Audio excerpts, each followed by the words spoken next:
ಅಣ್ಣವರೇ ನಮಸ್ಕಾರ. ಅಣ್ಣವರೇ, ಕೆಲವು ಸಮುದಾಯಗಳಲ್ಲಿ ವಾರಕ್ಕೆ ಒಂದು ದಿನ ಉಪವಾಸವಿರುತ್ತಾರೆ. ಇದರಿಂದ ಏನಾದರೂ ಲಾಭವಿದೆಯೇ? ಖಂಡಿತ.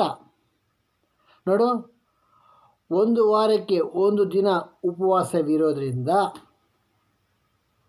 ಅವನ ಜೀರ್ಣಕ್ರಿಯೆಯಲ್ಲಿ ಸಾಕಷ್ಟು ಸುಧಾರಣೆ ಬಂದು ಅವನ ಆರೋಗ್ಯವು ಸುಧಾರಿಸಲ್ಪಡುತ್ತದೆ.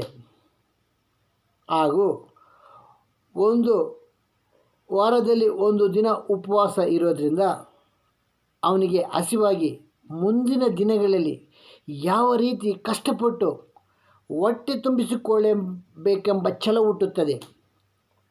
ಹಾಗೂ ಒಂದು ದಿನ ಉಪವಾಸವಿದ್ದು ದೇವರ ಸ್ಮರಣೆ ಮಾಡಿದರೆ ದೇವರಿಂದ ಅನೇಕ ಫಲಗಳು ಲಭಿಸುವ ಅವಕಾಶ ಉಂಟು.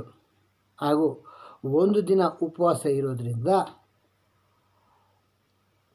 ಪರೋಕ್ಷವಾಗಿ ಬೇರೆ ಜೀವಿಗಳಿಗೆ ಅದು ಆಹಾರವಾಗಲೆಂದು ದೂರದೃಷ್ಟಿಯಿಂದ ಆ ರೀತಿಯಲ್ಲಿ ಮಾಡುತ್ತಾರಷ್ಟೇ. ಅರ್ಥವಾಯಿತೇ?